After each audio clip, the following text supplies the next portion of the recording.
Chapter 9. Daddy isn't so bad after all. I go through my whole good news, bad news spiel, and he just sighs and says, as long as you're alright. The car needs a special part that has to be flown in from Indiana or Idaho, I can't remember which. In the meantime, I will have to share the car with Daddy and take the bus to school or ask Josh for rides, which was already my plan. Margot calls later that night. Kitty and I were watching TV and I screamed for Daddy to come quick. We sit on the couch and pass the phone around and take turns talking to her. Margot, guess what happened today? Kitty shouts. Frantically, I shake my head at her. Don't tell her about the car. I mouth. I give her warning eyes. Lara Jean got into, Kitty pauses, tantalizingly. A fight with Daddy. Yeah. She was mean to me and Daddy told her to be nice, so they had a fight. I grabbed the phone out of her hand. We didn't have a fight, Gogo. Kitty's just being annoying. What did you guys have for dinner? Did you cook the chicken I defrosted last night? Margot asks. Her voice sounds so far away. I push the volume up on the phone. Yes, but never mind about that. Are you settled into your room? Is it big? What's your roommate like? She's nice. She's from London, and she has a really fancy accent. Her name is Penelope, George Dixon. Gosh, even her name sounds fancy, I say. What about your room? The room is about the same as that dorm we saw at UVA. It's just order. What time is it over there? It's almost midnight. We're 5 hours ahead, remember? We are 5 hours ahead. Like she's already considering Scotland her home, and she's only been gone a day. Not even. We miss you already, I tell her. Miss you too. After dinner, I text Chris to see if she wants to come over, but she doesn't text back. She's probably out with one of the guys she hooks up with, which is fine. I should catch up on my scrapbooking.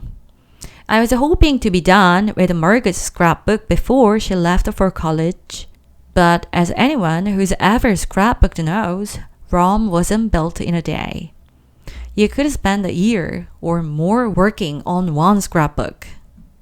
I've got Motown girl group music playing and my supplies are laid out all around me in a semicircle. My halter punch, pages and pages of scrapbook paper, pictures I've cut out of magazines, glue gun, my type dispenser with all my different colored washi tapes. Souvenirs like the playbill from when we saw Wicked in New York. Receipts, pictures, ribbon, buttons, stickers, charms. A good scrapbook has texture. It's thick and chunky and doesn't close all the way. I'm working on Josh and Margot page. I don't care what Margot says. They're getting back together, I know it. And even if they aren't, not right away, it's not like Margot can just erase him from her history. He was such a big part of her scenario. And like her life. The only compromise I'm willing to make is I was saving my hair washi tape for this page. But I can just do a regular plate tape instead. But then I put the plate tape up against the pictures and the colors don't look as good. So I go ahead and use the heart tape. And then, swaying to the music, use my heart template to cut out a picture of the two of them at prom. Margot's going to love this. I'm carefully gluing a dried rose petal from Margot's corset when my dad raps on the door. What are you up to tonight? He asks me. This, I say, gluing another petal. If I keep at it, it will probably be done by Christmas. Ah. My dad doesn't move. He just hovers there in the doorway, watching me work. Well, I'm going to watch that new Ken Burns documentary in a bit if you want to join me. Maybe, I say, just to be nice. It'll be too much of pain to bring all my supplies downstairs and get set up again. I'm in a good rhythm right now. Why don't you get it started without me? Alrighty, I will leave you to it then. Daddy shuffles down the stairs.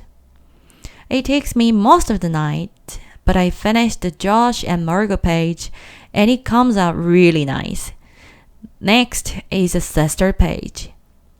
For this one, I use a flowered paper for the background, and I glue it a picture of the three of us from a long time ago. Mommy took it.